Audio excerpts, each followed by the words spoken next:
मेरे प्यारे साथियों, आप सभी का स्वागत है आपके अपने YouTube चैनल ट्रिकी नंबर 1 में।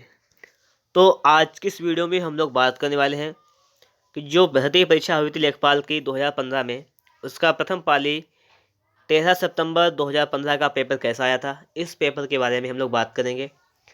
इस पेपर में आपको 100 क्वेश्चन मिलेंगे, ठीक है। उसमें आपके देखिएगा 25 क्वेश्चन मैथ के थे, 25 क्वेश्चन जीके के, 25 ग्रामीण के, 25 क्वेश्चन हिंदी के, ठीक है। तो सारे क्वेश्चंस को देखिएगा कि क्या लेवल था उस समय का जब 2015 में पेपर हुआ था, और आप लोग हिसाब लगा लीजिएगा कि 2021 में अगर पेपर होता है लेखपाल का तो उसका लेवल क्या रहेगा, ठीक है। इस हिसाब से हिसाब लगा लीजिएगा कि 6 सालों में कितना कंपटीशन बढ़ गया है, आप ये जानते हैं, ठीक है। तो लेवल पहले का देख लीजिएगा और अब लेवल कैसा होगा, यह हिसाब आप स्वयं लगा सकते हैं। तो पहले हम चलिए इसी पेपर को सॉल्व करा देते हैं एक बार।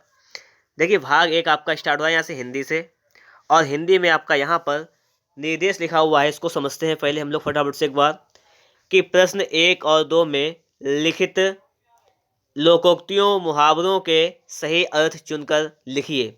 खिसियानी बिल्ली खंभा नोचे। यहाँ पर आपको 4 ऑप्शन दिए गए हैं। अपनी शर्म छिपाने के लिए व्यर्थ झुंझलाना, अपने से बड़ों पर क्रोध करना, कायरतापूर्ण व्यवहार करना, किसी बात पर शर्मिंदा होकर क्रोध करना। तो देखिएगा, हिसाब लगाइएगा कि खिसियानी बिल्ली खंभा नोचे, इसका मतलब क्या होता है कि अपनी शर्म छिपाने के लिए व्यर्थ झुंझलाना, ठीक है। ये हो जाएगा आपका यहाँ पर करेक्ट आंसर हो जाएगा, ठीक है। या क्या हो सकता है कि क्रोध में आकर क्या हो, कोई अटपटा काम कर देना, वही बात होती है, ठीक है। देखो, आपको अगला भी क्वेश्चन इसी टाइप का है। इसी में कह रहा है कि काठ की हांडी बार बार नहीं चढ़ती। अब देखो कि लकड़ी का बर्तन अग्नि से जल सकता है, दुर्भाग्य की मार बार बार नहीं होती, बुरे दिन हमेशा नहीं रहते, छल कपट का व्यवहार हमेशा नहीं चलता। तो यहाँ पर क्या हो जाएगा कि जो छल कपट का व्यवहार है वो हमेशा नहीं चलता। तो ये वाला आपका राइट आंसर यहाँ पर हो जाएगा। देखिएगा, अगला है आपका कि प्रश्न संख्या 3 और 4 में लिखित शब्दों के विलोम शब्द लिखिए। कृष, कृष का विलोम क्या होता है? विटप, हष्टपुष्ट, केस, भव। तो क्या होता है? तो ये कृष है, इसका विलोम होता है आपका हष्टपुष्ट, ठीक है। ये होता है आपका इसका विलोम हष्टपुष्ट, या इसको क्या कहते हैं, इसको हम कह सकते हैं स्थूल। क्या कह सकते हैं इसको? हम स्थूल भी कह सकते हैं। तो इसका ये विलोम होता है, ठीक है। अगला देखिए, लिखा हुआ है अल्पज्ञ, इसका भी हमें विलोम देखना है। अल्पज्ञ मतलब अल्प ज्ञान वाला, तो उसे क्या क्या हो जाएगा आपका? अल्पज्ञ का हो जाएगा आपका, इसका देखिए सर्वज्ञ भी होगा, और अगर आप चाहें तो उसका लिख सकते हैं बहुज्ञ। क्या हो सकता है? बहुज्ञ भी हो सकता है, ठीक। और आप जानते हैं कि अभिज्ञ का क्या होता है? अभिज्ञ का होता है अनभिज्ञ, ठीक है। अभिज्ञ का अनभिज्ञ। कृतज्ञ का होता है कृतज्ञ। कृतज्ञ का क्या होता है? कृतज्ञ। तो आपका यहाँ पर जो है राइट आंसर हो जाएगा आपका सर्वज्ञ वाला, ठीक है। देखिए, अगला लिखा हुआ है कि खूंटी शब्द का बहुवचन बताइए। तो खूंटी का बहुवचन आपका क्या हो जाएगा? खूंटियाँ, ठीक है। ये हो जाएगा खूंटियाँ हो जाएगा। अगला क्वेश्चन है कि निम्नलिखित अनेकार्थी शब्द का दूसरा अर्थ बताइए। जैसे अज, इसका एक अर्थ हो जाएगा अजन्मा, तो इसका दूसरा अर्थ क्या होगा, ये पूछा गया आपसे। तो अज का दूसरा अर्थ आपका हो जाएगा यहाँ पर ईश्वर। क्या हो जाएगा? ईश्वर, ठीक है। निर्भीक क्या होता है? मतलब निडर, जिसे डर ना लगता हो किसी से, उसे कहते हैं हम लोग निर्भीक कहते हैं, ठीक है। आजीवन क्या होता है? जीवन भर। तो यहाँ पर अज की बात कर रहा है, तो अज माने अजन्मा और ईश्वर, ठीक है। अगला हो जाएगा कि निम्नलिखित में से कौन सा शब्द वर्तनी की दृष्टि से शुद्ध है? प्रतिनिधि, प्रतिनिधि, प्रतिनिधि और प्रतिनिधि। तो यहाँ पर सही देखिएगा, पढ़ने से ये लग रहा है प्रतिनिधि, यही आपका बिल्कुल ही सही शब्द लिखा हुआ है यहाँ पर, ठीक है। आप लोग वीडियो को बिल्कुल लास्ट तक जरूर देखना, क्योंकि इसमें आपको पूरे 100 क्वेश्चन मिल जाएंगे, ठीक है।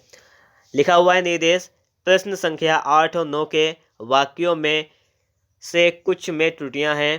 त्रुटि वाले वाक्य के जिस भाग में त्रुटि हो उसके अनुरूप अक्षर वाले गोले को काला करें, और यदि वाक्य में कोई त्रुटि ना हो तो डी वाले गोले को पूरी तरह काला करें। मतलब विद्यालय में जलपान को उत्तम प्रबंध है, कोई त्रुटि नहीं। मतलब क्या त्रुटि है ये बताना है कि विद्यालय में या जलपान को या उत्तम प्रबंध है या कोई त्रुटि नहीं, इनमें से आपको एक बताना है, ठीक है।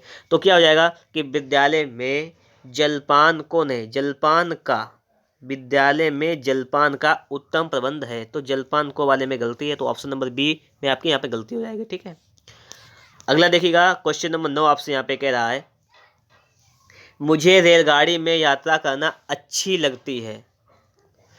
अच्छी लगती है। अब देखो, मुझे रेलगाड़ी में यात्रा करना अच्छा लगता है। ठीक है, क्या हो जाएगा, यात्रा करना अच्छा लगता है। मुझे रेलगाड़ी में यात्रा करना अच्छा लगता है, तो इसमें आपकी गलती हो जाएगी।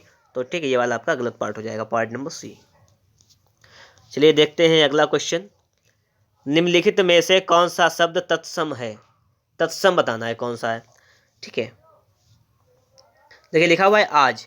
आज है तद्भव, और आज का तद्भव है, इसका तत्सम क्या होता है? इसका तत्सम होता है अद्य। ठीक है, आपके सामने लिखा हुआ है आंख। आंख एक शब्द है तद्भव, और इसका होता है अच्छी। तत्सम होता है इसका अच्छी होता है। ठीक है, लिखा हुआ है आग। आग का होता है तत्सम अग्नि। तो आप देखिएगा, तो बचा कौन सा? तो ये लिखा हुआ है आपका अग्र, क्या है आपका? तत्सम। तो अग्र है आपका तत्सम शब्द, और इसका तद्भव क्या हो जाएगा, ये भी सीख लीजिएगा आप लोग। अग्र का हो जाएगा आपका अगला। ये आपका क्या हो जाएगा? ये हो जाएगा आपका तद्भव शब्द। ठीक है, इसका अग्र आपका तत्सम है, तो अगला आपका तद्भव हो जाएगा। अगला लिखा हुआ है कि 11 और 12 प्रश्न में लिखित वाक्यों के लिए एक शब्द चुनिए। पर्वत की तलहटी, इसको क्या कहते हैं? द्रोण, बेसिन, घाटी, उपत्यका। तो इसके लिए एक शब्द है आपका, उसे कहते हैं हम लोग उपत्यका। क्या कहते हैं? उपत्यका कहते हैं। ठीक है, ये बात क्लियर हो गई।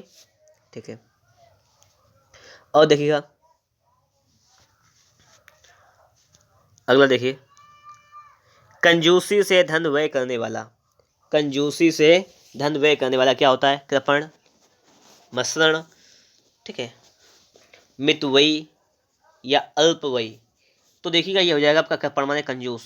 ये होता है कंजूसी से धन करने वाला कौन होता है? कृपण होता है, कंजूस। तो एक शब्द के लिए शब्द हो जाएगा आपका यहाँ पर। अगला दिया गया है कि प्रश्न संख्या 13 और 14 में वाक्यों में आए रिक्त स्थानों की पूर्ति कीजिए।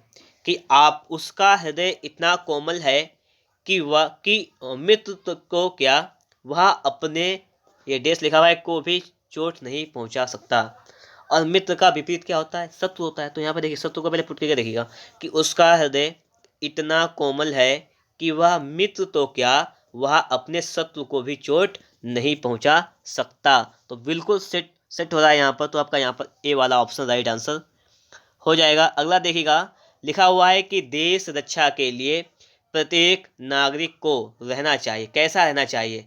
उद्धत, प्रबुद्ध, सम्मद्ध या उद्धत। उद्धत क्या होता है? तत्पर रहना चाहिए, तो हो जाएगा उसका उद्धत। ठीक है, अगला है आपका यहाँ पर 15 नंबर क्वेश्चन। अरविंद शब्द का पर्यायवाची शब्द बताइए। अरविंद शब्द का पर्यायवाची शब्द क्या हो जाएगा? देखिए, अरविंद शब्द का पर्यायवाची होता है आपका कमल। एक कमल का पर्यायवाची अरविंद। कमल के बहुत से पर्यायवाची होते हैं, जैसे सरोज, जलज, अंबुज, ठीक है, नीरज, राजीव, बारिज। ठीक है, मैं बता दें थोड़े से आपको। जैसे लिखा हुआ है कल्प वृक्ष, तो कल्प वृक्ष के पर्यायवाची सुन लीजिएगा, दो चार बता दें आपको। एक होता है हरिचंदन। कल्प वृक्ष के क्या क्या होते हैं? हरिचंदन, मंदार, पारिजात, ठीक है, देव वृक्ष, ये हो जाएंगे इसके। आगे लिखा हुआ है केवड़ा। केवड़ा क्या होता है? केवड़ा होता है एक सफेद केतकी का पौधा होता है केवड़ा। ठीक है, आगे देखिएगा, अगला लिखा हुआ कि निर्धन में कौन सा समास, कौन सी संधि है? संधि पूछी गई, निर्धन। अगर निर्धन काम संधि विच्छेद करेंगे तो क्या हो जाएगा? आपको पता है, आप ये भी जानते होंगे। ये हो जाएगा आपका कि निहि प्लस धन, ये तो हो जाएगा निर्धन। और निहि प्लस धन हो जाएगा, तो इसका मतलब क्या हो जाएगा? इसमें कौन सी हो जाएगी? आपकी हो जाएगी विसर्ग संधि। ठीक है, अगला देखिएगा, लिखा हुआ है देशांतर में कौन सा समास है? देशांतर में कौन सा समास है? देखिए, हो जाएगा ये देशांतर, मतलब देश का अंतर। इसका अगर हम लोग समास विग्रह करें तो क्या हो जाएगा? देश का अंतर। ये हो जाएगा आपका देशांतर, देश का अंतर। ठीक है, तो कौन सा हो जाएगा इसमें समास? तो हो जाएगा आपका कर्मधारय समास। क्या हो जाएगा इसमें? इसमें आपका हो जाएगा कर्मधारय समास। अगला देखिएगा, अगला लिखा हुआ है कि अंबर पनघट में डुबो रही तारा घट उषा नागरी में कौन सा अलंकार है, आपसे ये पूछा गया है। ठीक है, तो यहाँ पर आपका हो जाएगा रूपक अलंकार। कि अंबर पनघट में डुबो रही तारा घट उषा नागरी में आपका रूपक अलंकार है। ठीक है, अलंकार के बारे में आपको पढ़ लेना है यहाँ पर। क्वेश्चन नंबर 19 है जो आपसे देखिएगा, यहाँ पर क्या कह रहा है, निम्नलिखित में से कौन सा तदुभव शब्द है, इष्टिका, कुपुत्र, अमीय, उलूक। ठीक है, ये बताना है कि यहाँ पर आपका तदुभव शब्द कौन सा है। तो देखिए यहाँ पर जो लिखा हुआ है अमीय, ये आपका तदुभव शब्द लिखा हुआ है, और इसका तत्सम क्या होता है पता है आपको, इसका तत्सम होता है अमृत। इसका तत्सम होता है ये होता है अमृत। बाकी देखिए लिखा हुआ है इष्टिका, ये लिखा हुआ है इष्टिका क्या है, एक तत्सम शब्द है, और इसका तद्भव होता है, इसका क्या होता है तद्भव, इसका तद्भव होता है ईंट, इसका तद्भव होता है आपका ये ईंट होता है। लिखा हुआ है कुपुत्र, इसका होता है यहाँ पर तद्भव कपूत। और लिखा हुआ है उलूक, उल्लू का तद्भव होता है उल्लू। ठीक है, तो देखिएगा यहाँ पर सिर्फ ये सब जो लिखा हुआ है ये है आपका तद्भव, तो इसका सिर्फ लिख दिया गया है यहाँ पर, ये तत्सम लिख दिया गया है इसका। ठीक है, इसका ये लिखा हुआ है, ये तत्सम लिखा हुआ है, और वहाँ की ये 3 लिखे हुए हैं, ये आपके लिखे हुए हैं तद्भव। ठीक है, क्या लिखे हुए हैं, ये तद्भव लिखे हुए हैं। ओके, अब देखिएगा अगला कह रहा है यहाँ पर कि प्रश्न संख्या 20 और 21 में लिखित वाक्यों में से सही वाक्य का चयन कीजिए। आपको यहाँ पर सही वाक्य का चयन करना है। पहला लिखा हुआ है कि तुलसी अवधि के श्रेष्ठ कवि और ब्रजभाषा के सूद हैं। तुलसी अवधि के श्रेष्ठ कवि और ब्रजभाषा के श्रेष्ठ कवि हैं। अगला है कि तुलसी और सूद अवधि और ब्रजभाषा के श्रेष्ठ कवि हैं। उसके अगला लिखा हुआ है चौथा नंबर कि तुलसी और सूद क्रमशः अवधि और ब्रजभाषा के श्रेष्ठ कवि हैं। तो देखिए पढ़ने पर ही पता लग गया यहाँ पर कि चौथा वाला सही है। कह रहा है कि तुलसी और सूद क्रमशः, क्रम से मतलब तुलसी जो है अवधि भाषा के हैं और सूरदास जी हैं जो ब्रजभाषा के श्रेष्ठ कवि हैं। यहाँ पर तो आपका ये वाला राइट आंसर हो जाएगा। और अगला देखते हैं, अगला लिखा हुआ है कि जीवन और साहित्य का निकट संबंध है। जीवन और साहित्य का घोर संबंध है। जीवन और साहित्य का अगाध संबंध है। जीवन और साहित्य का घनिष्ठ संबंध है। तो देखिएगा यहाँ पर आपका हो जाएगा कि जीवन और साहित्य का घनिष्ठ संबंध है। आपका ऑप्शन नंबर डी जो है वो आपका राइट आंसर हो जाएगा। ओके, ये बात भी आपके समझ में आ रही होगी।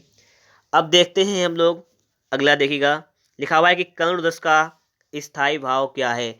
आप लोग देख सकते हैं कि 2015 में आपका पेपर हुआ था, उसका लेवल देखिएगा कितना सिंपल है। लेकिन अगर आज के ज़माने में मतलब 2021 में जब पेपर होगा 6 साल के बाद, इसका लेवल हिंदी का ये लेवल नहीं रहेगा। ये बात आप भी जानते हैं। ठीक है, ये बात आप भी समझते हैं कि ये लेवल नहीं रहने वाला है। अच्छी तैयारी करनी है आपको भी। ठीक है, तो करुण रस का स्थायी भाव क्या है, आप जानते हैं कि करुण रस का स्थायी भाव क्या होता है, शोक होता है।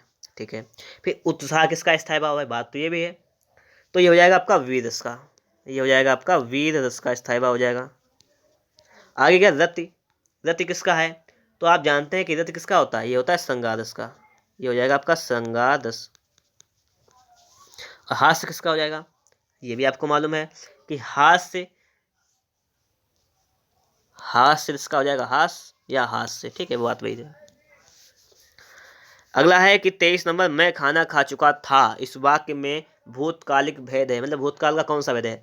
मैं खाना खा चुका था मतलब काम पूरी तरीके से कंप्लीट हो चुका है, ये तो है, मतलब पूर्ण भूत है, काम पूरी तरीके से कंप्लीट हो चुका है, ये है। राजा सेवक को कंबल देता है, कौन सा कारक है। अब देखिएगा, आपने याद किया वो विभक्ति कर्ता ने कर्म को करण से द्वारा संप्रदान के लिए अपादान से अलग होने में इस प्रकार से याद किए। लेकिन अगर आप देखेंगे तो राजा ने सेवक को कंबल देता है, कंबल दिया इस प्रकार से, तो ये सेवक को यहाँ पर को लगाए तो उसका मतलब कर्म को नहीं हो जाएगा यहाँ पर, समझना। तो यहाँ पर क्या होगा, राजा ने क्या किया है, सेवक के लिए, मतलब राजा ने सेवक के लिए कंबल दिया, ये होगा ना, इस प्रकार से इसका सेंस लिया जाएगा। ये बात को समझना आप लोग। तो यहाँ पर आपका हो जाएगा संप्रदान कारक। ठीक है, ये हो जाएगा। ठठेरा शब्द का लिंग परिवर्तित कीजिए।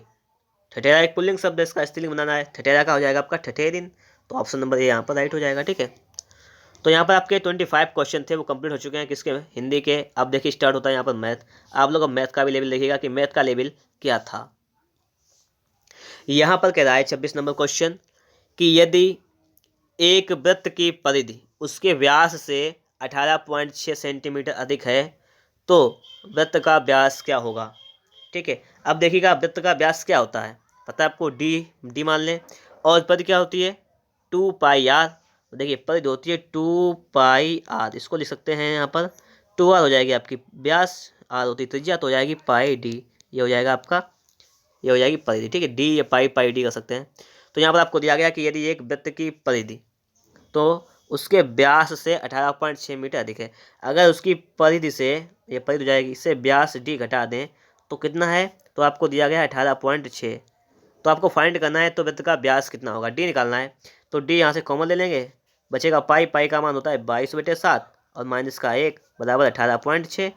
तो यहाँ पे इसमें सिर्फ सॉल्व करना है, मैं यहाँ से आंसर निकाल देना है। देखो सॉल्व करेंगे आप लोग जब यहाँ से, तो हो जाएगा डी इंटू में हो जाएगा आपका, ये 22 से आपका जब 7 जाएगा तो बचेगा 15 बटे में हो जाएगा आपका 7 बराबर हो जाएगा आपका 18.6।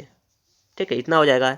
और इसका जो आप लोग सॉल्व करेंगे तो हो जाएगा डी बराबर यहाँ से मान निकल के आएगा कि 18.6 गुणे 7 और बटे में हो जाएगा आपका 15। ठीक है, क्या हो जाएगा कि 18.6 बटे गुणे 7 बटे में आपका 15 आ जाएगा।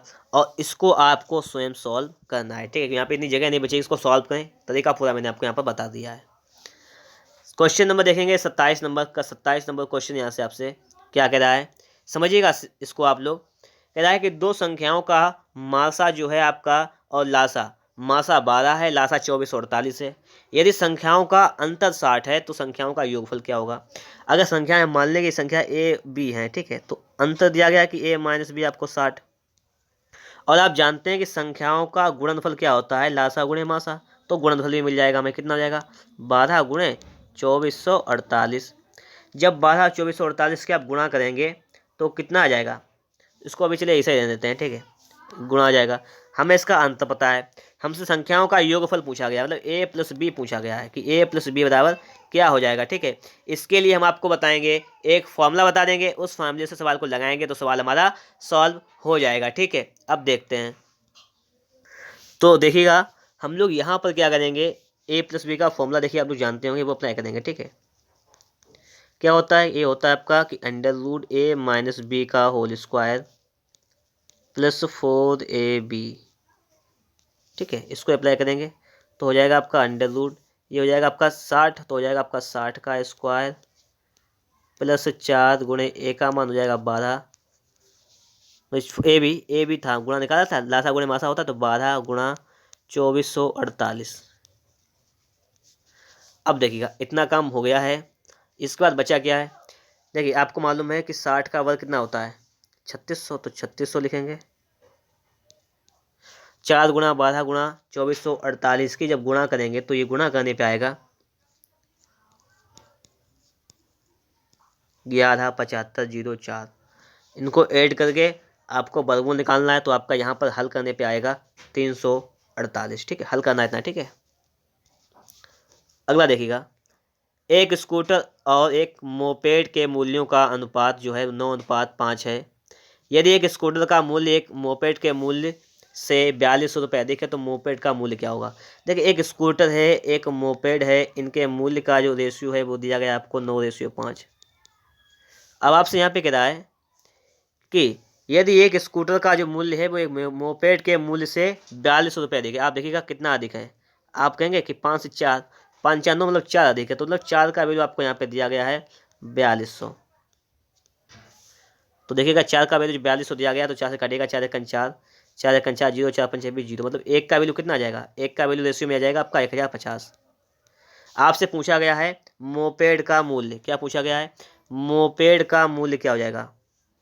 अब आप देखिएगा मोपेड का मूल्य क्या है, ये मतलब क्या है 5 रेशियो में है, तो 5 गुणा 1 का वैल्यू जब 1050 है तो 5 का निकालेंगे 5050 हो जाएगा, गुणा करो 5 का 0 5 25 का 25 हो जाएगा, 5 1 5 कितना हो जाएगा 5250 हो जाएगा आपका मोपेड का मूल्य। ओके, अगला देखो, तीन संख्याओं का योगफल 392 है। यदि पहली संख्या का दूसरी संख्या से अनुपात, मतलब अगर आपको अनुपात दे रखा है, जैसे a अनुपात b, पहली और दूसरी संख्या का अनुपात दिया गया है आपको, यहाँ पर ऐसे लिख दें, कोई दिक्कत नहीं कि a/b लिख लें। ठीक, कितना दिया गया है, ये दिया गया है 2/3, A/B, ये हमें दिया गया है 2/3। आगे है दूसरी तीसरी का अनुपात, मतलब क्या, दूसरी और तीसरी ABC मान लीजिए संख्या है, तो इसका अनुपात दिया गया 5:8। तो तीसरी संख्या कितनी होगी ये पूछा गया, कोई दिक्कत नहीं। देखो पहले तो हम लोग क्या करेंगे यहाँ पर, अनुपात मतलब बी अनुपात ABC का निकालेंगे। पहले क्या करेंगे, A/B/C निकाल लेंगे पहले, ठीक है। तो देखो B की वैल्यू यहाँ पे कितनी अनुपात में है, B की वैल्यू यहाँ पे 3 है, इधर 5 है। तो क्या करेंगे, बराबर करने के लिए इधर 3 से गुणा करना पड़ेगा हमें, और इधर हमें 5 से गुणा करना पड़ेगा, ठीक है। तो ये हो जाएगा 10/15, ये हो जाएगा आपका 15/24। तो यहाँ से आप लोग एक रेशियो लगाएंगे, हिसाब लगाएंगे कि A/B/C का मान कितना आ जाएगा। A का है 10, B का है 15 और C का है 24। तो आपके ये 3 रेशियो हो जाएंगे, 10, 15, 24। आपसे पूछा गया है कि तीसरी संख्या क्या होगी, ये पूछी गई है। अब देखो हमें यहाँ पे कह रखा है सवाल में कि तीनों संख्याओं का योगफल, मतलब अगर तीनों को हम जोड़ लें, अनुपात में जोड़ लें, तो 392 है। तो जोड़ो, 15, 10, 25 और 25, 50, मतलब 49 हो जाएगा जोड़ने पर। जब इसको आप लोग जोड़ेंगे तो जोड़ने पे कितना आ जाएगा, 49। तो मतलब क्या है कि 49 का वैल्यू उसने आपको दे दिया है 392। और ये 49 से जाएगा 8 बार, पता है आपको, 5×8 = 40, तो 8 कम है उसमें, तो ये जाएगा आपका 8 बार। तो एक का वैल्यू आपका आ जाएगा 8, एक का वैल्यू आ जाएगा 8। पूछा गया तीसरी संख्या आपकी 24 अनुपात में है, तो 24 का गुणा करेंगे 8 में। 8 चक्कू 32 का 2 आने लगा 3, 8 2 16 3 19, 192। तो यहाँ पर हो जाएगा आपका 192, ठीक है। ऑप्शन नंबर जो बी है आपका राइट आंसर हो जाएगा 192, ओके। अगला देखिएगा, सवाल है आपसे यहाँ पर कि एक त्रिभुजाकार खेत का परिमाप जो है वो 540 मीटर है। खेत का परिमाप 540 मीटर है और इसकी भुजाओं का अनुपात 5:12:13 है। इस खेत का क्षेत्रफल क्या होगा। आप लोग चाहे एक चीज हिसाब लगाओ, 5:12:13।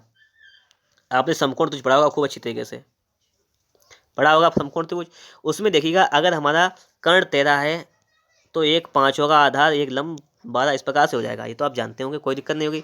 तो ये हमारा देखिएगा भुजाओं का जो अनुपात दिया गया है, तो इसका मतलब है कि ये हमारा कैसा त्रिभुज है, पहले हिसाब लगाइएगा। ये हमारा समकोण त्रिभुज है। इसमें कह दिया गया है कि इस खेत का परिमाप, मतलब पेरीमीटर चारों तरफ की माप वो है 540 है। तो इसको जोड़ लेते हैं हम लोग।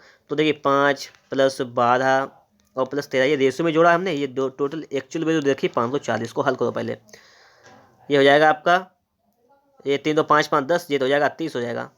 30 का वैल्यू हो जाएगा 540। तो यहाँ से मैं एक का वैल्यू पहले फटाफट से पता कर लेना है। 0 से 0 खत्म हो जाएगा, 3 से काटेंगे, 3 × 3 तो 8 24 18। एक का वैल्यू आपका जाएगा 18, एक का रेशियो वैल्यू निकाला हमने 18 आ जाएगा, कोई दिक्कत नहीं। तो इसकी भुजाएं कितनी कितनी हो जाएंगी, इसकी भुजाएं हो जाएंगी, एक हो जाएगी 13 × 18, ये हो जाएगी 5 × 18, ये हो जाएगी आपकी 12 × 18। तो इस प्रकार से आपकी भुजाएं हो जाएंगी, ठीक। एक हो जाएगी 12 18, एक हो जाएगी 13 18, एक हो जाएगी 5 18। तीनों भुजाएं पता हो गई हमें। अब जब मुझे भुजा पता हो गई है तो हमें कोई दिक्कत वाली बात ही नहीं है। अब देखो इसको अगर हम हटा दें यहाँ से, समझते हैं ना आप लोग बात को, अगर इसको हम लोग यहाँ से हटा दें कोई दिक्कत नहीं। आप लोग जानते हैं कि समकोण त्रिभुज का क्षेत्रफल क्या होता है, मालूम है। खेत का क्षेत्रफल पूछा गया है, ये होता है 1/2 आधार गुणे ऊंचाई। आधार है 5 × 18 और ऊंचाई इसकी है 12 × 18, ये तो है। इधर इसको सॉल्व कर लो एक बार आप लोग। इसको सॉल्व करने पे कितना जाएगा, 2 से काटेंगे, 2 ने 18, ये 9 आ जाएगा, ठीक है। और 18 पंचे हो जाएगा आपका 90, 12 ने 108, 108। इसका गुणा चलो कर लो, 0 का 0 लिख देंगे, 9 8 72, 9 1 9। तो 9720 आ रहा है यहाँ पर मेरे हिसाब से। तो 9720 जो है वो आपका बिल्कुल ही राइट आंसर आ रहा है, ठीक है। बात समझ में आप लोगों की आ गई होगी, ठीक है। अब देखो अगला क्वेश्चन। अगला क्वेश्चन कह रहा है कि एक आयताकार मेज का ऊपरी सतह का परिमाप, एक आयताकार मेज है उसका आयत का परिमाप क्या होता है, आप जानते हैं 2 × लंबाई + चौड़ा होता है, ठीक है। तो कर्ण पूछी गई थी, कोई दिक्कत नहीं। पहले हम क्या करेंगे, इसकी अगर लंबाई A मान लें, चौड़ाई B मान लें, तो हमसे कर्ण वाली पूछी गई, बाद में निकालेंगे, कोई दिक्कत नहीं, इतना पहले लिख लें, ठीक है। ये समकोण होता ही है। तो ये हमें दे रखा है 28। तो यहाँ से इसको हल करेंगे तो 2 से काटेंगे, 14 आ जाएगा। तो यहाँ से A + B का मान आपका आ जाएगा 14, और देखा, और इसका क्षेत्रफल 48। क्षेत्रफल क्या होता है, लंबाई गुणा चौड़ाई। तो A × B आपको दे रखा है यहाँ पर 48। तो कर्ण भुजा पूरी लंबाई पूछी गई है, मतलब हमें अलग अलग भुजाएं पता होनी चाहिए। थोड़ा सा आइडिया लगाओ आप लोग यहाँ पर। इसको हम तोड़ लें 2 भागों में, तो क्या क्या हो जाएगा, इसको तोड़ सकते हैं 8 × 6, 8 6 कितना होता है 48, और इसको लिख सकते हैं 8 + 6, लिख सकते हैं, बताओ, ऐसा कर सकते हैं। देखो 8 6 48, और 8 + 6 14, दोनों में संतुष्ट हो रहा है। अगर ए का मान हम 8 मान लें और बी का मान हम 6 मान लें, कोई दिक्कत नहीं। जब हम ए का मान अगर 8 मान लें, बी का मान 6 मान लें, तो उसका कर्ण निकालना है। जैसे अगर एक ये त्रिभुज बना हुआ है हमारे इस टाइप से, ये अगर इसकी हम यहाँ पे क्या करें, अगर इसकी हम लंबाई को अगर हम 8 मान लें, चौड़ाई को अगर हम 6 मान लें, तो आपको कर्ण निकालना तो आता होगा। अंडर रूट आधार स्क्वायर प्लस लंब स्क्वायर। कर्ण क्या होता है, अंडर रूट आधार स्क्वायर प्लस लंब स्क्वायर। आधार आपका 8 है तो 8 का हो जाएगा 64, 6 का हो जाएगा 36, ये हो जाएगा √100, और √100 का मान कितना हो जाएगा 10। तो ये आपका कर्ण कितना जाएगा, कर्ण आपका जाएगा 10। ऑप्शन नंबर सी वाला जो है वो आपका राइट आंसर हो जाएगा। ऑप्शन नंबर सी आपका बिल्कुल ही राइट आंसर हो जाएगा। अगला आपसे यहाँ पे क्या कह रहा है, इसको देखो आप लोग। अगला कह रहा है कि एक त्रिभुज का परिमाप 30 सेंटीमीटर है, इसका क्षेत्रफल 30 सेंटीमीटर स्क्वायर है। यदि त्रिभुज की सबसे बड़ी भुजा की लंबाई जो है वो 13 सेंटीमीटर हो, तो त्रिभुज की सबसे छोटी भुजा की लंबाई क्या होगी, आपसे पूछा है। अब आप लोग थोड़ा सा दिमाग लगाइएगा। जैसे एक त्रिभुज है, जब एक लंबाई उसने 13 आपको दे दी, जिसका थोड़ा सा आप दिमाग लगाइएगा कि हो सकता है ये कर्ण हो सकता है कि ये भुजा कर्ण भी तो हो सकती है। अगर हम इसको कर्ण मान लें कि अगर ये कर्ण 13 हमारी है, आपको मालूम है कि देखो 12 का स्क्वायर और प्लस 5 का स्क्वायर ये बराबर होता है 13 के स्क्वायर के। ये बात आप लोग जानते हैं, ये जानते हो। थोड़ा सा एक मतलब थोड़ा आपको फास्ट चलना होगा, चेक कर लेना एक बार। अगर ऐसा होगा तो ठीक है, नहीं होगा तो कोई प्रॉब्लम नहीं है, फिर से लगा लेंगे, ठीक है। तो अगर एक भुजा हमारी हो जाएगी 12, तो हमारी एक हो जाएगी 5। अब देखना आपको संतुष्ट हो रहा है नहीं। ये देखो पहले आपसे कह रहा है कि एक त्रिभुज का परिमाप 30 है, इसकी सभी भुजाएं जोड़ो। पहले 30 हो रही है, जोड़ने पे 12 13 25 और 5 30 हो रही है। क्षेत्रफल निकालो, 30 आ रहा नहीं आ रहा, तो 1/2, आधार कितना है 5, ऊंचाई कितनी है आपकी 12। तो हल करो जाए इसको एक बार, तो 2 × 12 6 × 30, क्षेत्रफल भी आपका 30 आ रहा है। तो पूछा क्या गया है हमसे, पूछा गया है इसमें हमसे कि तो त्रिभुज की सबसे छोटी भुजा क्या होगी। सबसे छोटी भुजा आपकी 5 है, तो 6 है 5, तो छोटी भुजा आपकी हो जाएगी 5 सेंटीमीटर। आंसर ही हो जाएगा। अगला देखो, एक पहिए की त्रिज्या 21 सेंटीमीटर है, 792 मीटर की दूरी तय करने में उसे कितने चक्कर लगाने होंगे। अब देखो एक पहिया है, ठीक है, जैसे एक ये पहिया है, उसकी आपको ये रेडियस त्रिज्या देखिए 21 सेंटीमीटर। पहले तो आप ये निकालेंगे जब पहिया एक चक्कर लगाएगा तो कितनी दूरी तय करेगा, यही निकालनी है पहले तो हमें यही पता होनी चाहिए कि पहिया जब एक चक्कर लगाएगा तो कितनी दूरी तय करेगा। तो एक चक्कर के लिए आपको मालूम है क्या लिख कहते हैं, परिधि लगाते हैं सूत्र, परिधि का 2πr, तो पहले हम 2πr निकालेंगे, ठीक है। तो 2πr एक चक्कर के लिए हो जाएगा। इसको सॉल्व करें, 2 × 22 × 22/7 गुणे त्रिज्या 21 है, तो आपका सेंटीमीटर में आ जाएगा। 7 × 21, 2 × 6, 6 दूनी 12 का 2 से लगाया, 6 दूनी 12 132, मतलब आज आपका आ जाएगा 132 सेंटीमीटर। मतलब पहिया जो है वो एक चक्कर में 132 सेंटीमीटर की दूरी तय करेगा। तो चक्करों की संख्या पूछी गई है, तो चक्करों की संख्या निकालनी है। कैसे निकालेंगे, पहले लिखेंगे कुल डिस्टेंस कितनी है आपकी, तो 792 मीटर है। सेंटीमीटर बनाने के लिए 100 से गुणा कर देंगे ये सेंटीमीटर में, और बटे में क्या करेंगे एक चक्कर में दूरी। और एक चक्कर के लिए हमने जब निकाला तो कितना आया 132 आया, तो हम क्या करेंगे 132 से भाग करेंगे, तो यहाँ पे चक्करों की संख्या आ जाएगी। तो 1 × 6 = 78, ये 6 आ जाएगा, तो 600 आ जाएगा। चक्कर कितने आ जाएंगे 600।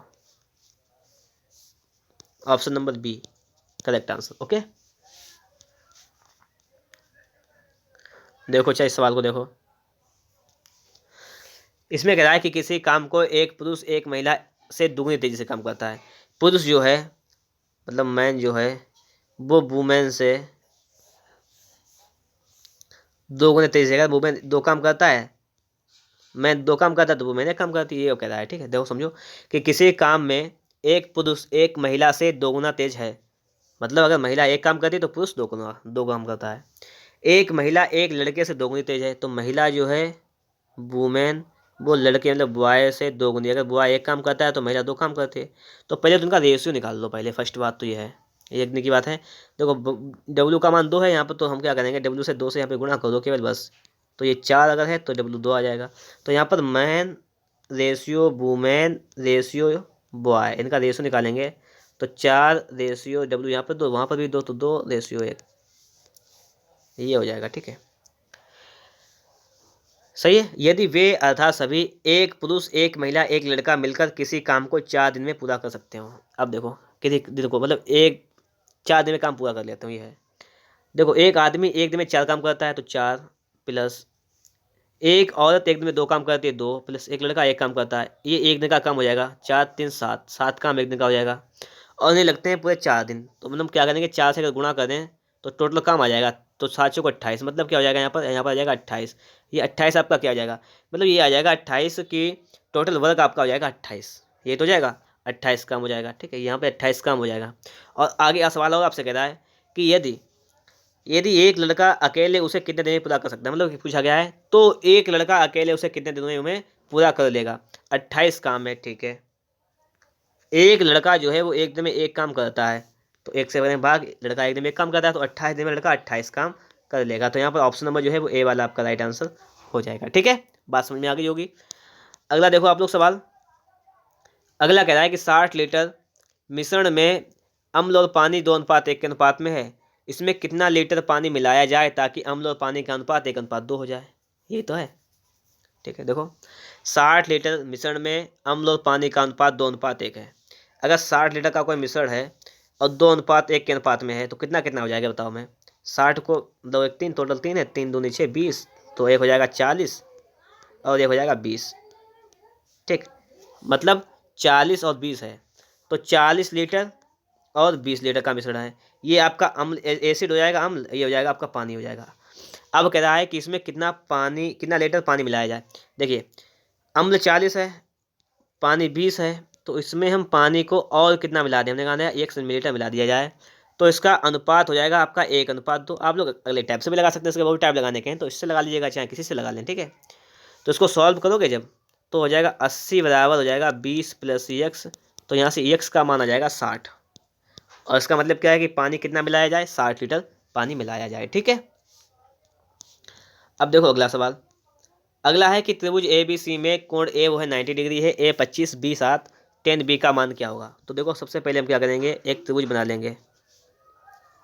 त्रिकोण में हमेशा समकोण त्रिभुज ही बनता है, जिसमें ए जो है वो 90 डिग्री का है, ये है आपका 90। तो देखिए हम लिखेंगे यहाँ पर ए, चलिए इसको हम बी लिख दें, इसको हम सी लिख दें, कोई दिक्कत नहीं। आपसे यहाँ पे कह रहा है कि कोण 90 डिग्री का है, तो ए इसके सामने भुजा स्मॉल ए होगी, ये आपको देखिए 25 सेंटीमीटर, और बी बराबर 7, मतलब बी के सामने की भुजा ये बी है, इसके सामने भुजा के आपकी 7 है, ये आपकी 7 हो जाएगी।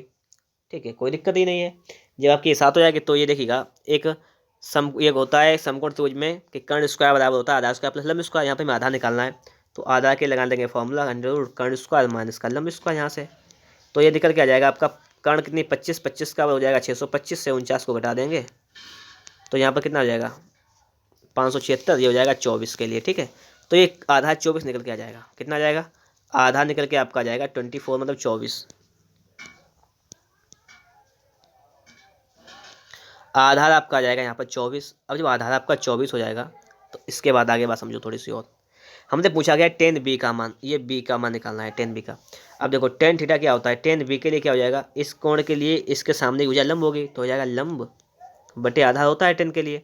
तो आपका देखिए लंब कितना आपका 7, आधार कितना 24, तो हो जाएगा 7/24। इसका मतलब कि ऑप्शन नंबर डी जो है वो आपका राइट आंसर हो जाएगा। ओके, अब देखो सवाल नंबर 37 है। सवाल नंबर 37 आपसे यहाँ पर क्या कह रहा है, इसको भी समझना है हमें। ठीक है, कह रहा है कि यदि किसी धनराशि पर ब्याज 1 पैसा प्रति रुपया और प्रति माह हो तो ब्याज की दर क्या % क्या हो जाएगा। मतलब कि आपका मूलधन क्या होता है, मूलधन आपको यहाँ पर दे रखा है 1 रुपया, और 1 रुपया का में कितने पैसे होते हैं 100 पैसे, तो हम लिख सकते हैं कि मूलधन आपका कितना है 100 पैसे है। और आपका ब्याज कितना है, ब्याज मिल रहा है हमें 1 पैसे का, 1 पैसे का। ठीक है, और कब मिल रहा है, समय कितना दिया गया है, तो समय हमें दिया गया है यहाँ पर 1 माह का, 1 माह का समय है। ठीक है, तो दर पूछी गई है, हमें दर निकालनी है।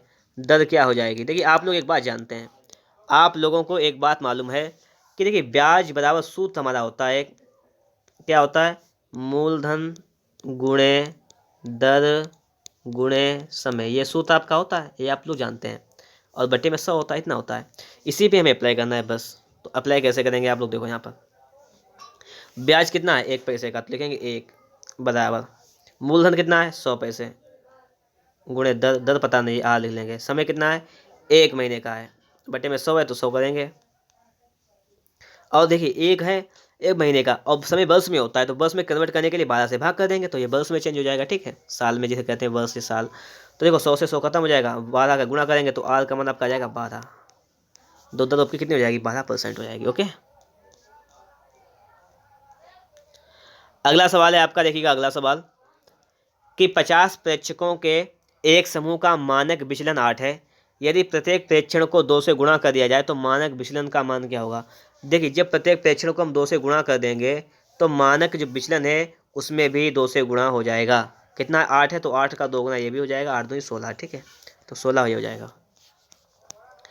अगला है कि x के किस मान के लिए निम्नलिखित आंकड़ों का बहुलक 27 होगा। बहुलक मतलब होता है बहुत बार जो आए। देखिए, बहुलक को समझिए इस प्रकार से, बहुलुक लक की जगह लुक कर दें, बहुलुक मतलब बहुत बार जो दिखाई दे वही बहुलक होता है। तो आप लोग यहाँ पे देखो 25 कितनी बार आया है, तो 1 और 2 3, 25 आया आपका है 3 बार, ये आया है 3 बार, ठीक है। 26 देखो 1 2 3, 26 भी आपका आया है 3 बार। 27 देखो कितनी बार आया है, 1 2 3, 3 बार। 27 आपका आया है 3 बार। अब देखो आप लोग यहाँ पर, अब देखो यहाँ पर 23 कितनी बार आया है, तो 23 आपका आया है 1 बार ये। अब बचा क्या है 24, 24 आपका आया है 1 बार। अब बचा यहाँ पे x। अब यहाँ पर थोड़ा सा हिसाब लगाओ, आपसे कह दिया गया कि बहुलक 27 है, मतलब सबसे ज़्यादा सवाल 27 आएगा, बहुलक जब 27 है। तो देखो अगर यहाँ पे बहुलक कह देता 25 तो यहाँ पर हम 25 रख लेते, तो यहाँ पर x की जगह पे, लेकिन यहाँ पे कह रहा है बहुलक 27 है। तो देखो 27 3 बार आया है, तो अगर यहाँ पर x की जगह पे हम 27 मान रखेंगे तो कितनी बार आ जाएगा, ये आ जाएगा 4 बार। तो इसका मतलब यही तो सबसे ज़्यादा दिखाई देगा बहुलक, यही तो सबसे ज़्यादा दिखाई देगा, तो यही आपका बहुलक हो जाएगा 27, ठीक है, ये बात है यहाँ पर। अगला देखो आपसे कह रहा है कि ये सवाल दिया गया इसका माध्य और मध्यिका का योगफल कितना हो जाएगा। तो पहले तो माध्य निकाल लेंगे। देखो सवाल भी कोई टफ नहीं है। माध्य क्या होता है, पदों का योग बटे पदों की संख्या। तो 1 + 6 + 8 + 3 + 2 ये बटे संख्या 5, 5 पद हैं, तो हो जाएगा 6 7 15 5 20, 20 बटे 5, 5 24 4। माध्य आपका आ जाएगा 4। और माध्यिका निकालेंगे, माध्यिका के लिए लिखेंगे आरोही, पहले आरोही क्रम लिखेंगे, ठीक है। आरोही क्रम में आरोही क्रम लिखेंगे तो हो जाएगा आपका 1, 2, 3, 6, 8। आरोही क्रम पदों की संख्या गिनेंगे तो कितनी है, 1 2 3 4 5, n बराबर कितने हैं 5 हैं, जो कि विषम है। विषम के लिए आपको जानते हैं कि माध्यिका का सूत्र क्या होता है, ये माध्यिका का फॉर्मूला होता है n+1/2 वां पद, ये होता है, ठीक है, वां पद। तो मान रखेंगे तो 5 1 6 बटे 2 मतलब हो जाएगा 6 बटे 2 मतलब 3वां पद, 3वां पद। और 3वां पद का मतलब 3, ये तो है फर्स्ट दो मतलब 3वां पद मतलब 3 आ जाएगा।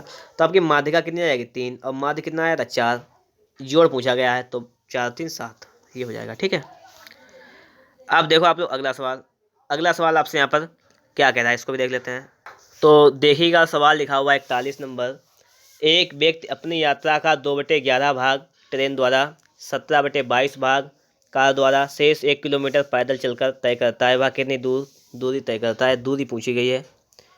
तो देखिएगा दूरी अगर हम लोग सवाल को मान के लगाएंगे बड़ा टाइम लगेगा हमें, हम इस ऑप्शन से ही लगाएंगे। देखो कैसे लगाएंगे, पहले देखो नीचे लिखा हुआ है 11 22, तो ऐसी संख्या कोई लेनी है हमें दूरी में जो 11 22 से कट जाए।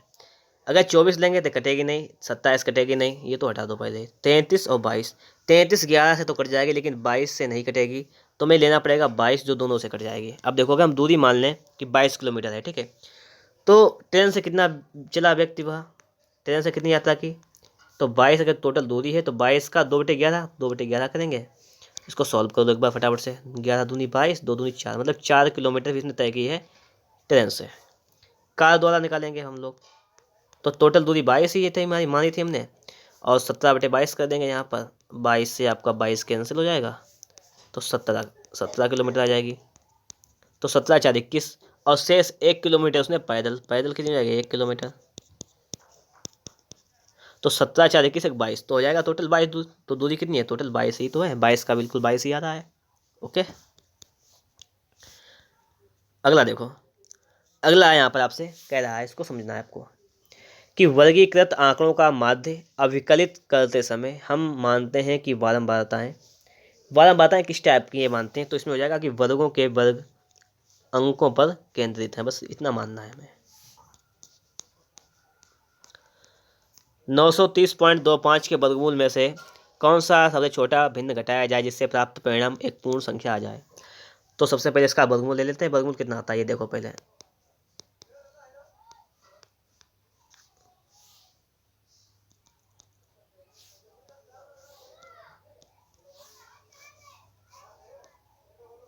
तो 3×3 = 9 हो जाएगा। 30 का 30 लिख लेंगे, 3×3 = 6 हो जाएगा। ये करेंगे तो 61 हो जाएगा, जाएगा नहीं तो पॉइंट उठा के तो 0 पर लगा देंगे एक बार हम लोग, तो 0 यहाँ भी लग जाएगा। पॉइंट लगा देंगे यहाँ तो आपका 25 यहाँ उतर आएगा यहाँ पर। और देखिए 5 से काटेंगे तो 5×5 = 25, 5×6 = 30, तो आपका पूरा पूरा कंप्लीट हो जाएगा ये। तो ये आपका हो जाएगा यहाँ पर 30.5। ये क्या आ जाएगा, ये वर्गमूल आ जाएगा। ठीक है, इसका वर्गमूल 30.5 आ गया। अब 30.5 से क्या घटा दें, कि एक पूरी संख्या मिल जाए। अगर हम 0.5 को घटा दें तो पूरी संख्या मिल जाएगी। 0.5 का मतलब आधा। अगला देखो, 300 ग्राम चीनी के बिलियन में 40% चीनी है। बिलियन में देखिए 40% अगर चीनी है तो पानी कितना होगा, 60%। तो इनका रेशियो निकाल लो पहले, तो आपका आ जाएगा 2:3। ठीक है, अगला देखो, फिर कह रहा है कि इसमें कितनी चीनी मिलाई जाए कि बिलियन में चीनी 50% हो जाए।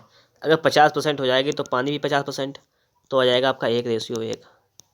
ये तो है। ठीक है, अब देखो, सबसे पहले बात कर रहा है कि चीनी की और पानी की। मान लीजिएगा पहले कितने रेशियो में थी, 2:3 के रेशियो में। अब जब चीनी मिलाई जाती है, अब देखो अब रेशियो कितना हो जाता है, 1:1 बराबर हो जाता है। देखिए सिर्फ चीनी मिलाई जाती है तो पानी नहीं, तो देखिए पानी की मात्रा को बराबर करना है हमें, तो दोनों तो हम क्या करेंगे, 3 से गुणा कर देंगे। तो गुणा करने पर देखिए ये रेशियो आपका वही रहेगा 2:3 का, और ये हो जाएगा आपका 3:3। तो मतलब देखिएगा आप लोग यहाँ पे देखेंगे तो यहाँ पर आप देखेंगे कि तो पहले चीनी 2 थी, अब 3, मतलब चीनी कितनी बढ़ गई, 1 बढ़ गई। ये तो है, 1 चीनी बढ़ गई, कोई दिक्कत नहीं है। और देखो सबसे पहले दिया है 300 ग्राम चीनी, उसका रेशियो कितना आया था, 2:3, मतलब 2:3 का वैल्यू आपको यहाँ पे दे रखा था। टोटल था ये था आपका 300 ग्राम। तो यहाँ पे टोटल इसको जोड़ेंगे तो हो जाएगा 5, 5 का हो जाएगा 300, तो 5×6 = 30, 60, तो मतलब एक का वैल्यू आपका जाएगा 60 किलो। अब आपसे कह रहा है यहाँ पे चीनी कितनी मिलाई जाए, तो देखिएगा चीनी कितनी मिलाएगी, चीनी 1 के अनुपात में मिलाएगी, और एक का वैल्यू कितना है, 60 किलोग्राम। तो यहाँ पे 60 किलोग्राम जो है वो आपका बिल्कुल ही राइट आंसर हो जाएगा। ठीक है, अगला है कि किसी संख्या के में 8% जोड़ने और 3% घटाने से प्राप्त संख्याओं के बीच का अंतर 407 है। मूल संख्या क्या है। अगर हम मान लें यहाँ पर कि मूल संख्या जो है आपकी वो 100% है, या 100 है। ठीक है, हमने ये मान ली मूल संख्या आपकी 100 है, कोई दिक्कत नहीं। अब देखो, अब क्या है कि किसी संख्या में 8% जोड़ने, तो इसमें 8% जोड़ेंगे तो जुड़ जाएगी, कितनी हो जाएगी, 8 जोड़ देंगे 8% के लिए तो हो जाएगी आपकी 108। कह रहा है आपसे 3% घटाने, 3 घटा देंगे तो हो जाएगी 97। और इनके बीच का जो अंतर है वो आपसे कह रहा है वो कितना है, वो है आपका 407। ये तो कह रहा है इनके बीच का डिफरेंस, तो डिफरेंस निकालो पहले है कितना, एक्चुअल में कितना है। एक्चुअल में जब देखेंगे हम लोग तो इसका रियलिटी में देखें तो रियल में देखो इसका अंतर कितना है। इसका हो जाएगा 11 हो जाएगा, 3 8 3 11, तो 11 हो जाएगा डिफरेंस। और 11 का आपको यहाँ पर डिफरेंस हो जाएगा, 11 का आपका वैल्यू दिया गया 407। तो इसको काटो पीटो हल करो इसको फटाफट से एक बार।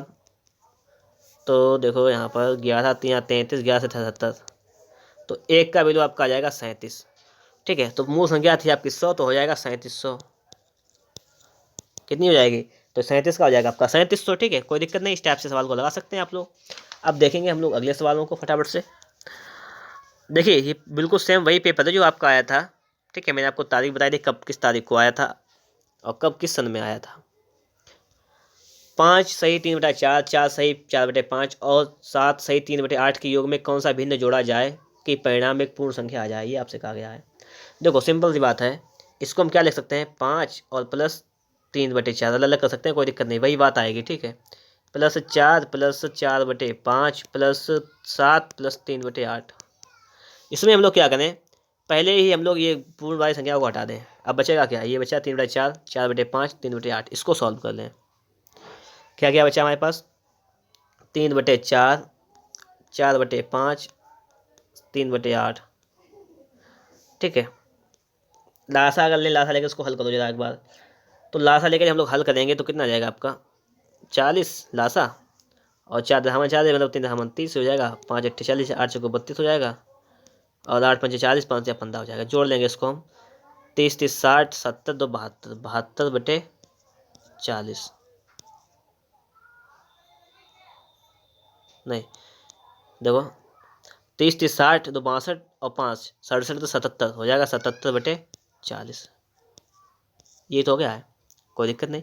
अब देखो आप लोग यहाँ पर इसके योग में क्या जोड़ लें कि पूर्ण संख्या हो जाए। 77/40 है, अगर हम 1/40 जोड़ेंगे इसमें, 77/40 में अगर हम लोग 1/40 जोड़ेंगे तो हो जाएगा आपका 78/40, पूरी संख्या नहीं होगी। अगर यहाँ पर दूसरा 3/40 जोड़ेंगे तो 77/40, 3/40 जोड़ लेंगे तो हो जाएगा 77, लासा लेंगे 40 हो जाएगा, और 77 3 हो जाएगा आपका 80। तो 4 दूनी 8 2, मतलब 2 पूरी संख्या आ जाएगी। इसका मतलब कि हमें 3/40 यहाँ पर जोड़ना होगा। ठीक है। अगला है कि कोई व्यक्ति 8 रुपये में 10 वस्तुएं खरीदता है, मतलब कि 10 वस्तुओं की जो कीमत है वो कितनी है, 8 रुपये। तो एक वस्तु की कीमत कितनी हो जाएगी, एक की वस्तु की हो जाएगी 8/10, मतलब 0.8। जीरो कर सकते हैं, कोई दिक्कत नहीं। 0.8 मतलब 80 पैसे की एक वस्तु मिलती है, यही तो है। और उन्हें 1.25 मतलब उन्हें 1.25 वस्तु की दर से बेचा जाता है। उसका लाभ परसेंट क्या होगा। अब देखो यहाँ पर लिखेंगे हम लोग CP, मतलब खरीदते हैं कितने में, 0.80 रुपये में, और बेचते हैं उसे कितने बेचते हैं, उसे SP सेलिंग प्राइस है उसका 1.25। तो उसे प्रॉफिट कितना होगा पहले ये बताओ मैं, आप प्रॉफिट हो जाएगा उसे 45 पैसे का, ये तो हो जाएगा। तो प्रॉफिट परसेंट पूछा गया, तो इतना सिंपल सवाल पूछता था पहले। तो उसका हो जाएगा लाभ बटे क्रय मूल्य गुणे 100, ये तो होता है प्रॉफिट परसेंट। अब देखो ये बात तो पल्ले पड़ गई होगी, यहाँ तक आपको कोई प्रॉब्लम नहीं हुई होगी। ठीक है, पॉइंट से पॉइंट खत्म हो जाएगा, जीरो से आपका इधर जीरो खत्म हो जाएगा, यही बात खत्म। ठीक है, 2 चक्कू 8 और 2 पंचे 10, 5 25 का 5 यहाँ से लगा, 2 5 को 22, 225/4%, 225/4%। इसको आप लोग सेटल जब करेंगे तो ये 1/4 वाला आपका आ जाएगा। ठीक है, यहाँ पर 56 से 1/4%। देखो इतने सिंपल सवाल आते थे पहले। अगला है कि बजट से पहले किसी कार की कीमत 30% बढ़ाई जाती है, फिर 10% बढ़ाई जाती है, कितने परसेंट की वृद्धि हो जाएगी। देखो पहले 30% बढ़ाई जाती है, फिर 10% बढ़ाई जाती है, प्लस करेंगे एक बार 30 गुणा 10/100, बस ये आपको पता है। और कम करने के लिए माइनस लगा देते हैं, ये आप लोग जानते हैं। ठीक है, तो हो जाएगा 30 10 40 3 43% बढ़ोतरी हो जाएगी, इसमें भी कुछ नहीं था। ठीक है, अगला देखो आपको ये बराबर दिया गया, तो 1/x4 का मान क्या हो जाएगा, आपसे यही तो पूछा गया है, कोई दिक्कत नहीं। देखो इसको हम लिख सकते हैं कि 3 की घात 3, 3 3 27 की पावर x लिखी हुई है, बराबर 9/3 की पावर x, ये लिखा हुआ है। तो इसको हम लिख सकते हैं यहाँ पर कि 3 की पावर 3x, इसको भाग वाले को गुणा कर सकते हैं, लिख सकते हैं 3 की पावर x बराबर, इसको लिख सकते हैं 3 की पावर 2, कोई दिक्कत नहीं। 3 की पावर जोड़ लेंगे, जोड़ने पे कितना हो जाएगा 4x, और बराबर हो जाएगा 3 की पावर ये 2। तो यहाँ से हमें क्या करना है, x का मान पहले पता कर लेना है। तो यहाँ से 3 से 3 खत्म, x का मान आपका आ जाएगा 2/4, मतलब 1/2। हमने क्या किया यहाँ से, x का मान आ गया हमारा है 1/2, x का मान कितना आ गया 1/2। अब देखो आप लोग सवाल को, तो इसे में लगाना है, तो लिखेंगे पहले 1 और पूरे के बटे में, इसका मान है 1/2, इसकी घात 4, ये तो है, बराबर 1/2 दूनी 4 दूनी 8 दूनी 2 दूनी 4 दूनी 8 दूनी 16, 1/16 हो जाएगा, और 16 हमारा चला जाएगा ऊपर, तो बस 16 आपका आंसर आ जाएगा यहाँ पर। ठीक है,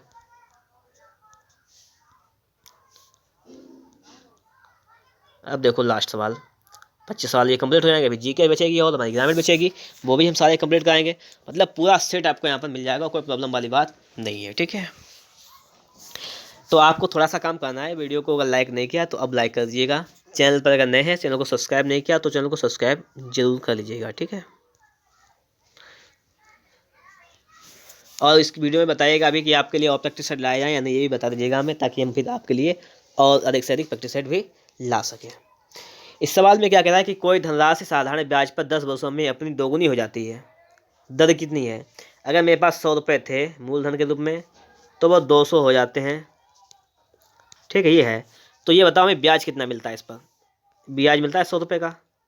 अब देखो सवाल लगाएं हम, देखो ये आपको जानते हैं कि ब्याज बराबर क्या होता है, मूलधन दर गुणे समय और बटे में क्या होता है 100, ये होता है।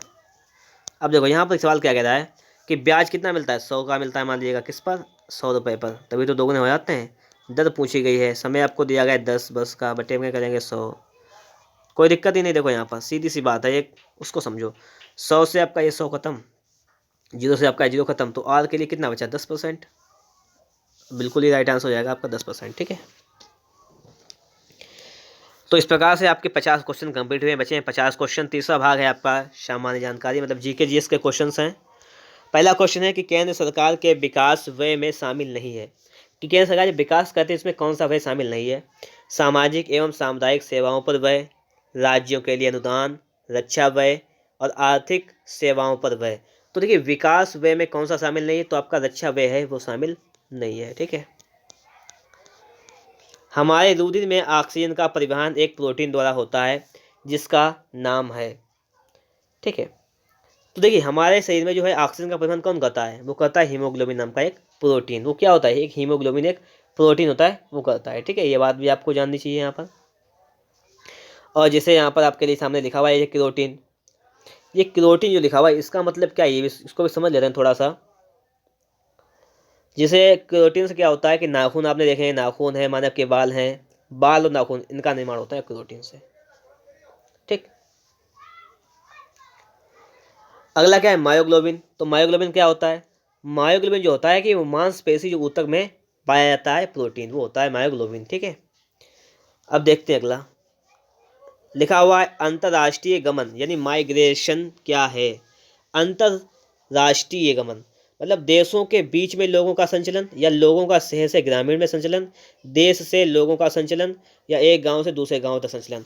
आप लोग देखिएगा, एक चीज देखिए पहले, यहाँ देखिए अंतर्राष्ट्रीय गमन लिखा हुआ। अंतर्राष्ट्रीय मतलब राष्ट्रों के बीच, राष्ट्र मतलब देश, सवाल से ही उत्तर है उसका, तो देशों के बीच में लोगों का संचलन, यही उत्तर हो जाएगा इसका।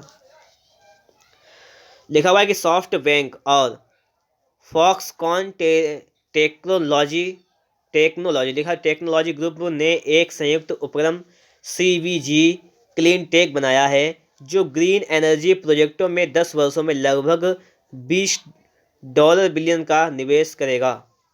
देखिए ये पहले, ये पता क्या, ये उस समय की बात है 2015 में करंट अफेयर्स के क्वेश्चन है। ठीक है, ये इनका आज से कोई लेना देना नहीं है, फिर भी इसका आंसर हो जाएगा आपका कि भारतीय एंटरप्राइजेज। ठीक है, इनका पीछे मतलब क्या है, इनका आगे से ले जाने नहीं, मतलब ये 6 साल पुराना क्वेश्चन, ये जीके के उस समय का होगा, मतलब करंट का तभी आया होगा। ठीक है, जैसे ये है आपका, ये भी करंट का ही होगा उस समय का, कि नेपाल भूकंप त्रासदी के दौरान भारत सरकार द्वारा संचालित किए गए बचाव कार्य मतलब रेस्क्यू ऑपरेशन को कौन सा नाम दिया गया था।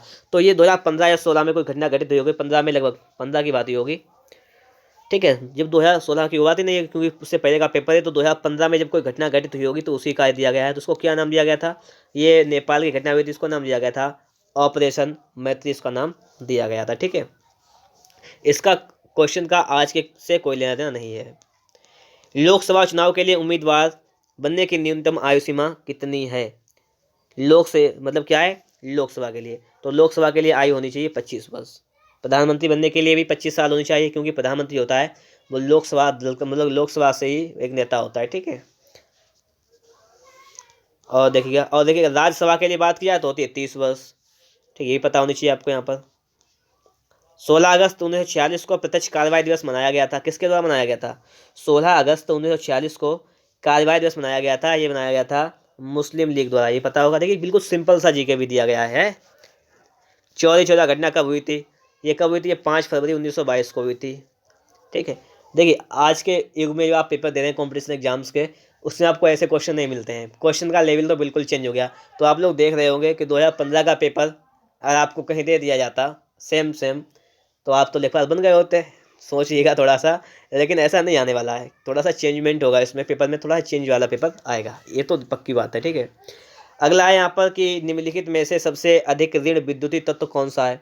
सबसे अधिक ऋण विद्युतीय तत्व एक होता है, देखिए एक टेबल बता दें आपको हम, एक होती है एफ, फिर कल बाहर INT, FCl BRI, ये होता है फिर कल बाहर INT। तो सबसे विद्युत ऋणात्मक तत्व आपका होता है फ्लोरीन, तो ये हो जाएगा फ्लोरीन। ठीक है, फिर क्लोरीन, ब्रोमीन, आयोडीन, ये होता है। ठीक, इस प्रकार से होते हैं।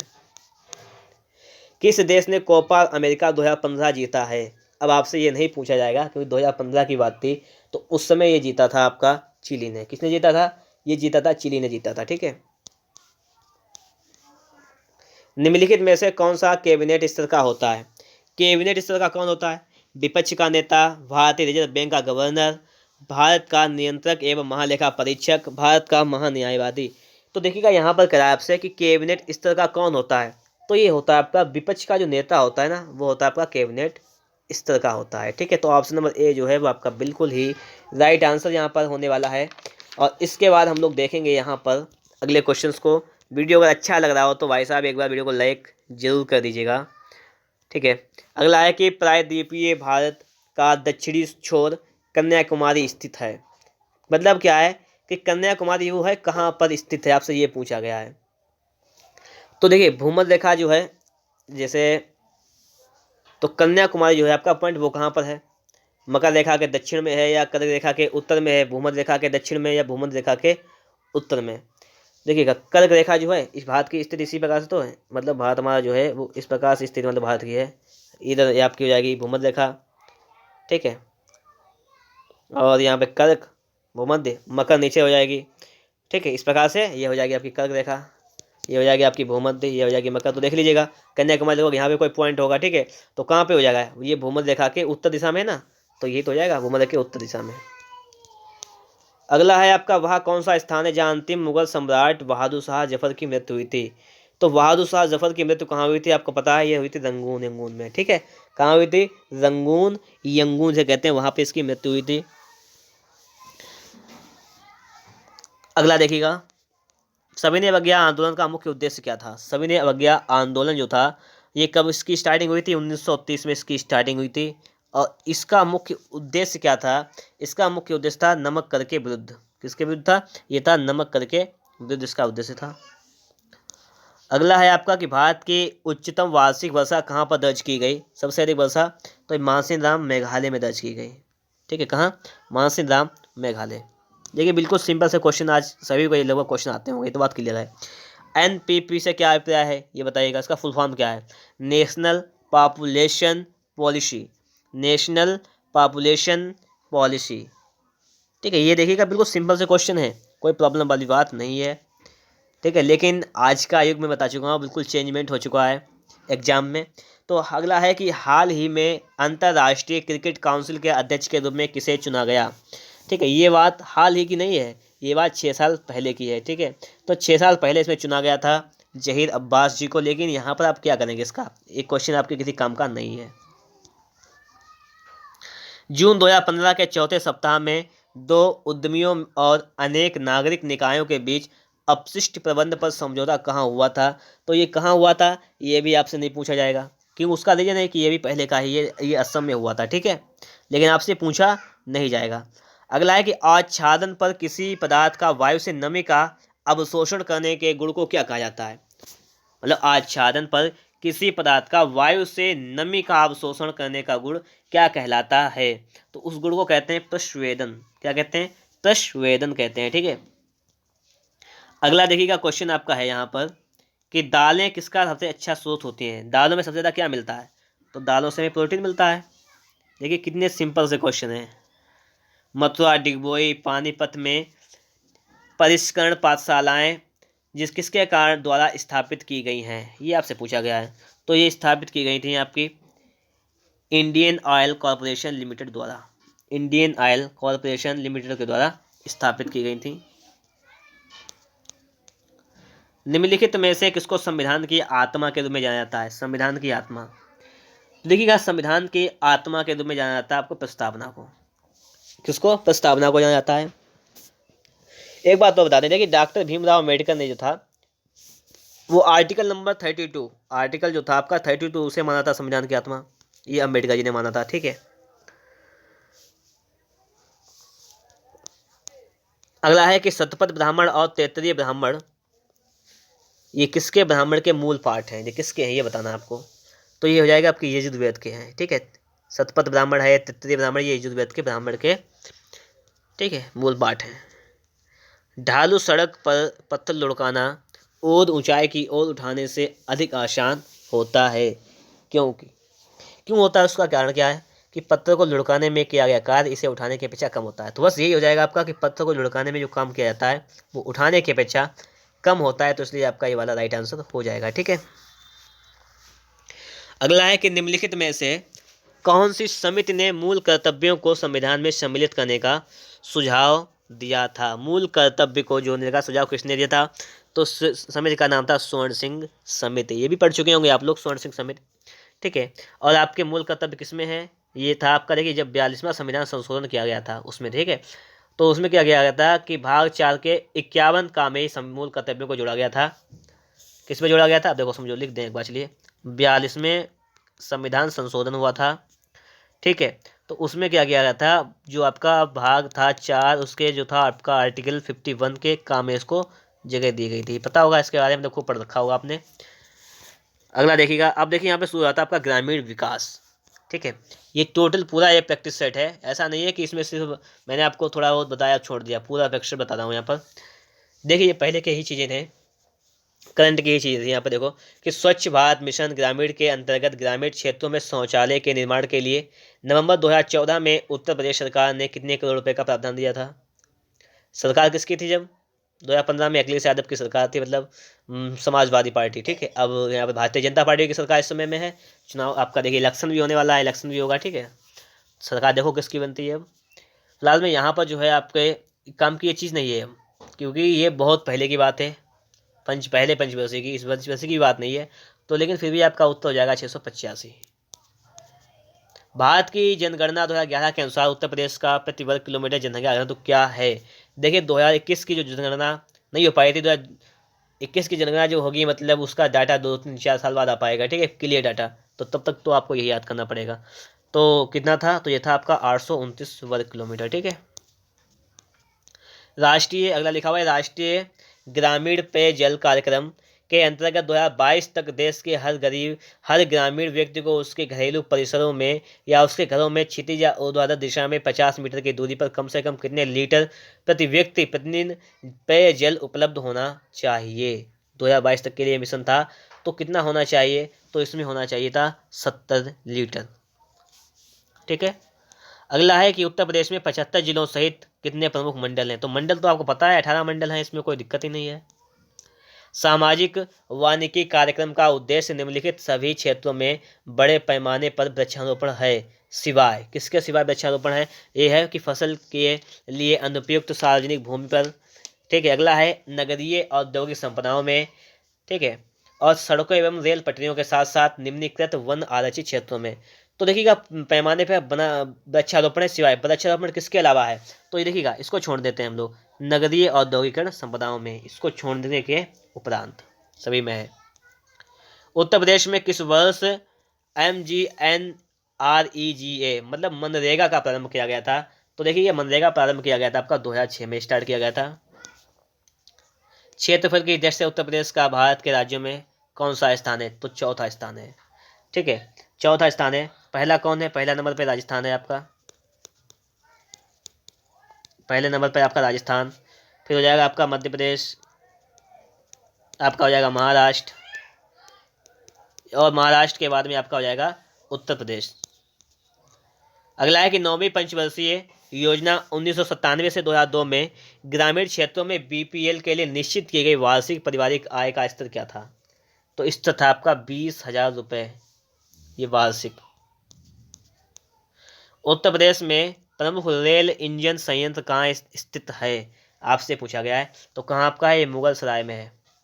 ठीक है, उत्तर प्रदेश राजमार्ग भू नियंत्रण अधिनियम किस वर्ष में पारित किया गया था? तो ये पारित किया गया था 1945 में। उत्तर प्रदेश राजमार्ग भू नियंत्रण अधिनियम पारित किया गया था 1945 में।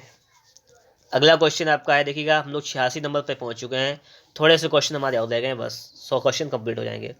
अंबेडकर विशेष रोजगार योजना के अंतर्गत सामान्य श्रेणी लाभार्थियों के लिए उपलब्ध इकाई लागत प्रतिशतता एवं अधिकतम आर्थिक सहायता यानी सब्सिडी धनराशि क्या है? तो क्या हो जाएगी सब्सिडी धनराशि? मतलब क्या है यहाँ पर 25% और अधिकतम 7,500 मतलब 7,500, बात वही है।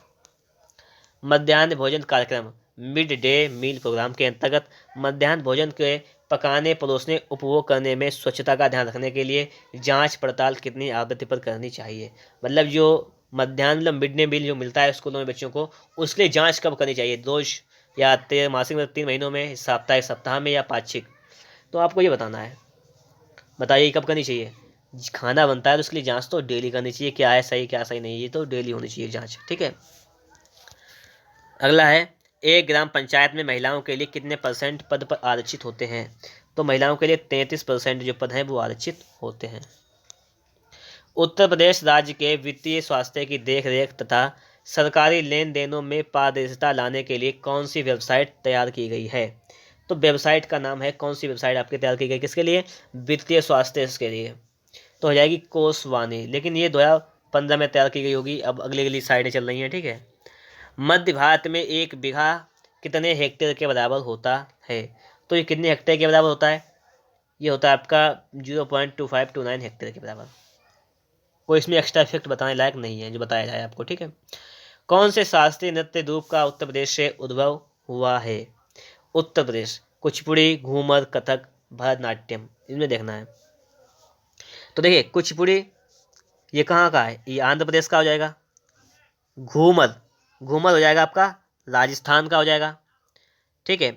और ये कथक, कथक कहाँ का आ जाएगा, ये उत्तर प्रदेश का हो जाएगा। भरतनाट्यम कहाँ का, तमिलनाडु का हो जाएगा। सारे बता दिए, बताने वाले लायक थे बता दिया। तो उत्तर प्रदेश के लिए कथक हो जाएगा, ठीक है। जमाबंदी से क्या तात्पर्य, जमाबंदी से, देखिएगा जमाबंदी से तात्पर्य क्या हो जाएगा आपका कि भू अधिकारों का प्रलेख, इसका मतलब क्या, जमाबंदी से इसका तात्पर्य हो जाएगा। अगला है, SGSY का पूर्ण रूप क्या हो जाएगा, ये तो पूछा गया आपसे। हो जाएगा स्वर्ण जयंती ग्राम स्वरोजगार योजना, SYSG। किस मंडल को विश्व के उत्कृष्ट कालीन उद्योगों का केंद्र माना जाता है, ये बताना है आपको। अलीगढ़, आजमगढ़, मिर्जापुर, देवी पाटन। तो यहाँ पर हो जाएगा मिर्जापुर को माना जाता है आपका, ठीक है, उत्कृष्ट कालीन उद्योगों का केंद्र। उत्तर प्रदेश में लिंगानुपात वर्ष 2001 से 1 में 898 से वर्ष 2011 में कहाँ तक पहुँच गया, ये बताना आपको।